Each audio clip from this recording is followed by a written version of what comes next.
출근 첫날 출근길 인터뷰 저랑 하셨잖아요. 그렇죠. 그리고 네. 나서는 출근해서 보도국 인사를 아주 대대적으로 단행을 한 겁니다. 네. 보도국은 일단 37명의 간부들을 새로 진영을 짜서 임명을 하고 예.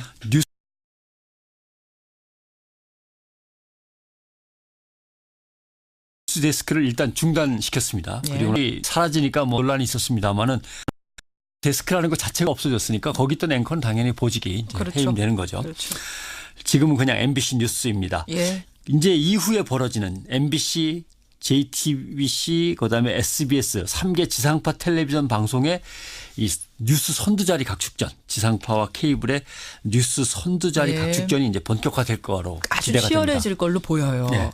근데 KBS는 지금 빠뜨리셨네요. 그렇죠. KBS 노조원들은 아직 파업 중이고 광화문에서 지금 필리버스터 행진 계속 이어 말하기 행진이 이어지고 있는 거죠. 이거를 모르는 분들이 많아요. 아직도, KBS는 예. 지금 뭐 하고 있는지 모르는 분들이 많으신데 광화문에서 이어서 말하기라는 투쟁을 하고 있습니다. 그렇습니다. 이게 뭔가요? 어제도 광화문에 나가서 지켜봤는데요. 예, 예. 밤사이에 눈이 내려서 질퍽거리는 거리에서 참 춥고 바람이 세차니까 시민들도 추웠죠.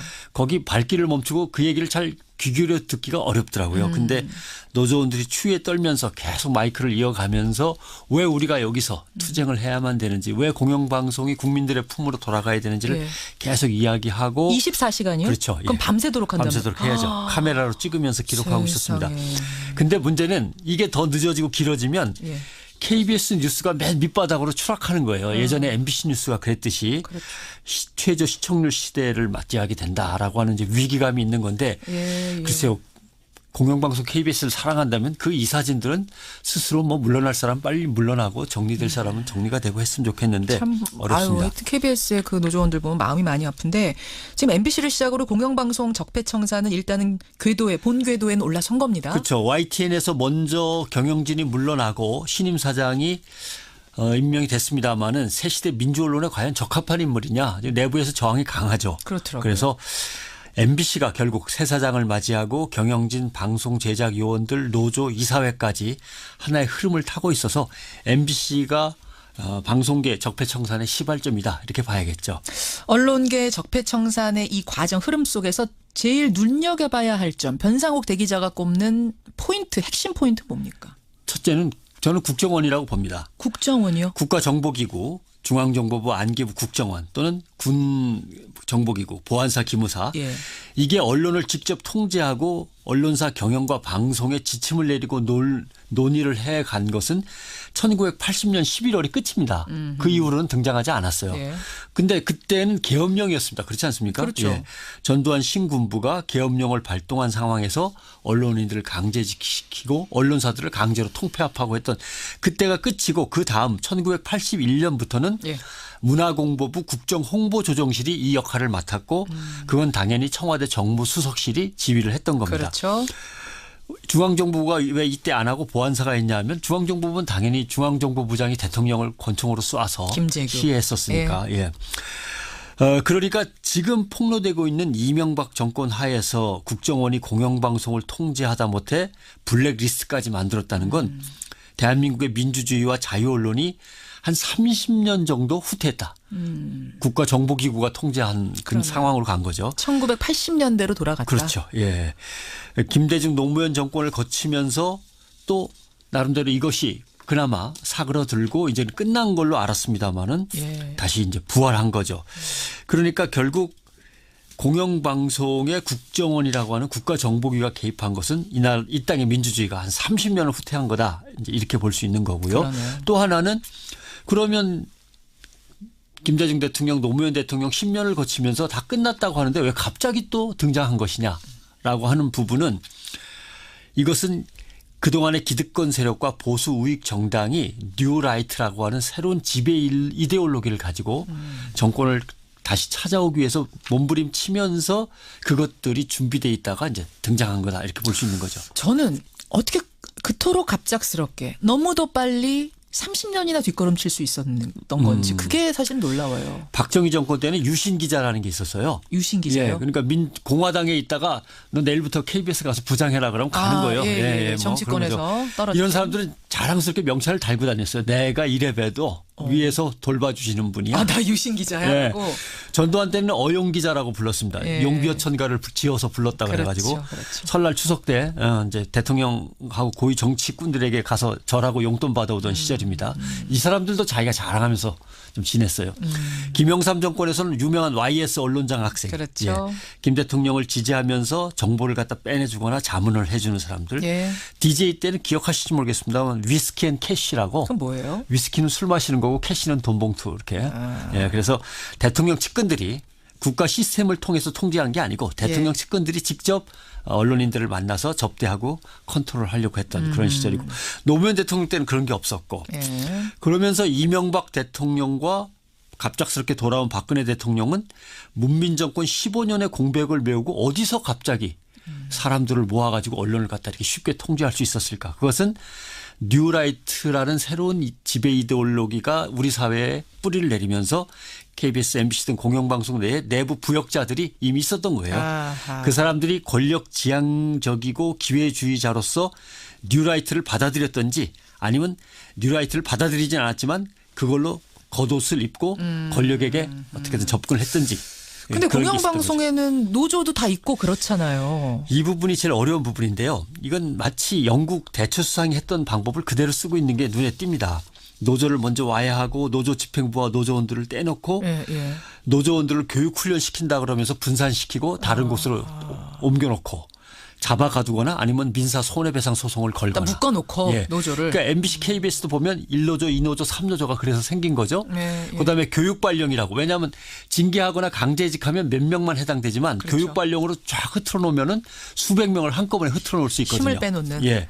비제작 부서로 기자, PD, 아나운서로 옮겨놓거나. 예. 또 MBC 노조도 지금 191억인가 아마 있을 겁니다. 손해배상 소송 걸렸어요. 손해배상 소송을 걸어놓고. 그렇게 해서 꼼꼼하고 촘촘한 압박 때문에 이 노조가 힘을 못 썼던 건데 과연 이것을 그 경영진이 기획을 했을까?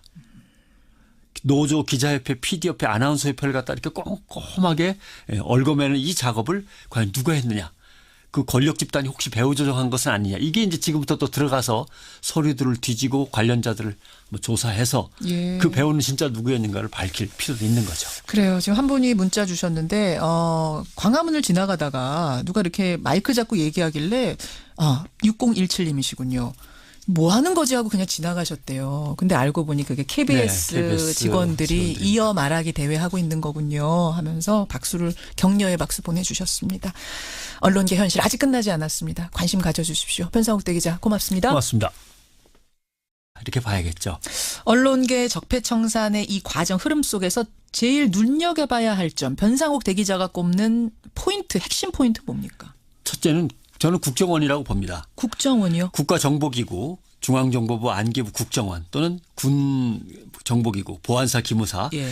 이게 언론을 직접 통제하고 언론사 경영과 방송에 지침을 내리고 논의를 해간 것은 1980년 11월이 끝입니다. 그 이후로는 등장하지 않았어요. 예. 근데 그때는 계엄령이었습니다. 그렇지 않습니까? 그렇죠. 전두환 신군부가 계엄령을 발동한 상황에서 언론인들을 강제시키고 언론사들을 강제로 통폐합하고 했던 그때가 끝이고 그 다음 1981년부터는 예. 문화공보부 국정홍보조정실이 이 역할을 맡았고 그건 당연히 청와대 정무수석실이 지휘를 했던 겁니다. 그렇죠. 중앙정보부가 왜 이때 안 하고 보안사가 했냐 하면 중앙정보부는 당연히 중앙정보부장이 대통령을 권총으로 쏴서 김재규. 시해했었으니까. 예. 그러니까 지금 폭로되고 있는 이명박 정권 하에서 국정원이 공영방송을 통제하다 못해 블랙리스트까지 만들었다는 건 대한민국의 민주주의와 자유 언론이 한 30년 정도에서 돌봐주시는 분이야. 아, 나 유신 기자야. 예. 하고. 전두환 때는 어용 기자라고 불렀습니다. 예. 용비어천가를 지어서 불렀다 그래가지고 그렇죠. 설날 추석 때 이제 대통령하고 고위 정치꾼들에게 가서 절하고 용돈 받아오던 시절입니다. 이 사람들도 자기가 자랑하면서 좀 지냈어요. 김영삼 정권에서는 유명한 YS 언론장 학생, 그렇죠. 김 대통령을 지지하면서 정보를 갖다 빼내주거나 자문을 해주는 사람들. 예. DJ 때는 기억하실지 모르겠습니다만 위스키 앤 캐시라고. 그건 뭐예요? 위스키는 술 마시는 거고 캐시는 돈 봉투 이렇게. 예, 그래서 대통령 측근들이 국가 시스템을 통해서 통제한 게 아니고 대통령 측근들이 직접 언론인들을 만나서 접대하고 컨트롤하려고 했던 그런 시절이고 노무현 대통령 때는 그런 게 없었고 예. 그러면서 이명박 대통령과 갑작스럽게 돌아온 박근혜 대통령은 문민 정권 15년의 공백을 메우고 어디서 갑자기 사람들을 모아가지고 언론을 갖다 이렇게 쉽게 통제할 수 있었을까? 그것은 뉴라이트라는 새로운 지배 이데올로기가 우리 사회에 뿌리를 내리면서 KBS, MBC 등 공영방송 내에 내부 부역자들이 이미 있었던 거예요. 아하. 그 사람들이 권력 지향적이고 기회주의자로서 뉴라이트를 받아들였던지 아니면 뉴라이트를 받아들이지 않았고 후퇴했다. 국가정보기구가 통제한 그런 상황으로 간 거죠. 1980년대로 돌아갔다. 그렇죠. 예. 김대중 노무현 정권을 거치면서 또 나름대로 이것이 그나마 사그러들고 이제 끝난 걸로 알았습니다마는 예. 다시 이제 부활한 거죠.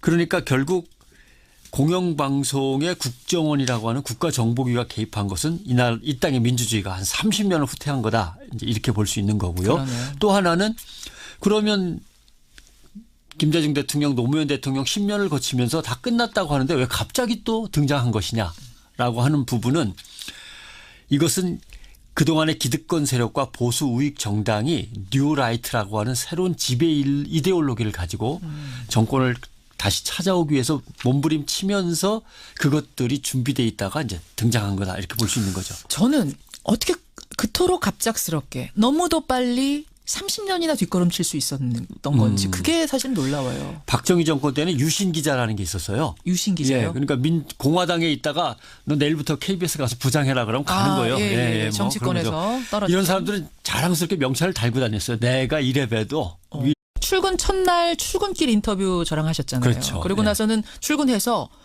보도국 인사를 아주 대대적으로 단행을 한 겁니다. 네. 보도국은 일단 37명의 간부들을 새로 진영을 짜서 임명을 하고 예. 뉴스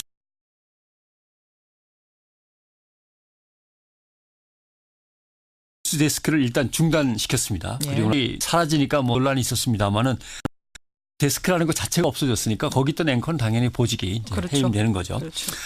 지금은 그냥 MBC 뉴스입니다. 예. 이제 이후에 벌어지는 MBC, JTBC, 그다음에 SBS 3개 지상파 텔레비전 방송의 이 뉴스 선두자리 각축전, 지상파와 케이블의 뉴스 선두자리 예. 각축전이 이제 본격화될 거로 아주 기대가 치열해질 됩니다. 걸로 보여요. 네. 근데 KBS는 지금 빠뜨리셨네요.